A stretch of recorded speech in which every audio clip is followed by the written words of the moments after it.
முருகனுக்கும் எண் 6க்கும் உள்ள தொடர்பு என்ன என்பதை பற்றி உங்களுக்கு தெரியுமா?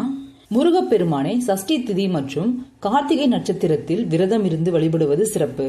அதிலும் கார்த்திகை மாதத்தில் வரும் சஷ்டியில் முருகனுக்கு விரதம் இருப்பது கூடுதல் சிறப்பு வாய்ந்ததாகும். இந்த நாளில் விரதம் இருக்க முடியாவிட்டாலும் முருகனுக்குரிய மந்திரங்களை சொல்லி மனதார முருகனை நினைத்து வழிபட்டாலும் முருகப்பெருமானின் அருளால் கஷ்டங்கள் அனைத்தும் நீங்கும். திருமணம், குழந்தை வரம் வேண்டுபவர்கள் சஷ்டி திதியில் முருகனை விரதம் இருந்து வழிபடுவதை வழக்கமாக வைத்துள்ளனர். முருகப்பெருமானை வளர்த்ததால் பெருமை பெற்ற கார்த்திகை பெண்களின் பெயரால் சிறப்பிக்கப்படும் கார்த்திகை மாதத்தில் வரும் சஷ்டி மிக மிக சிறப்பு வாய்ந்ததாகும்.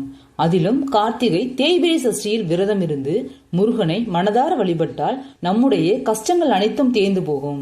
முருகனுக்கும் எண் 6க்கும் உள்ள தொடர்பு என்ன என்பதை பற்றி பார்ப்போம்.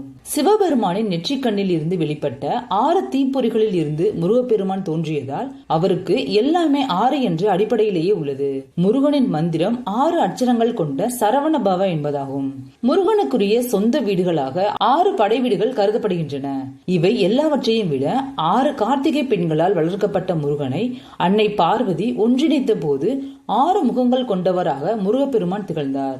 ஜாதக ரீதியாகவும் 6ஆம் இடம் கடன், விரோதம், சத்ரு போன்றவைகளை குறிக்கின்ற இடமாகும். இவைகளை எல்லாம் ஒரு நொடியில் போக்குபவராக முருகன் திகழ்கின்றார். இவ்வாறாக 6ஆம் எண்ணுக்குரியவராக முருகன் இருப்பதாலேயே திதிகளிலும் 6வது திதியான சஷ்டி திதி முருகனுக்குரியதாக உள்ளது. அதனால்தான் சஷ்டி திதி நாளில் முருகப்பெருமானை நினைத்து விரதம் இருந்து வணங்கிட அனைத்து நன்மைகளும் கிடைக்கும். இன்றைய கார்த்திகை தேய்பிரை சஷ்டி என்று அதிகாலையிலேயே எழுந்து குளித்து வள்ளி தெய்வானையுடன் இருக்கும் முருகன் படத்திற்கு வாசனை மிகுந்த மலர்களை சாற்ற வேண்டும். சிவப்பு நிற மலர்கள் சாட்சி வழிபடுவது கூடுதல் சிறப்பு.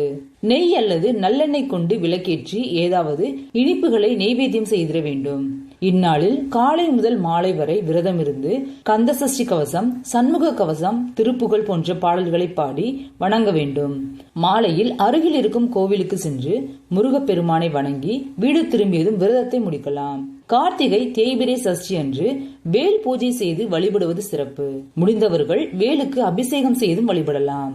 இந்நாளில் சட்கோண தீபம் ஏற்றி வழிபடுவது கூடுதல் விசேஷம். அவ்வாறு விரதமிருந்து வழிபட தடைபட்டு வரும் திருமணம் நல்ல வரன் கிடைத்து விரைவில் நடைபெறும். குழந்தை பேறு இல்லாதவர்களுக்கு குழந்தை பேறு கிடைக்கும். தொடங்கும் காரியங்களில் வெற்றி கிடைக்கும். தொழில் வியாபாரத்தில் லாபம் அதிகரிக்கும். இந்த தகவல் கண்டிப்பா உங்களுக்கு பயனுள்ளதா இருந்திருக்கும். இது போன்ற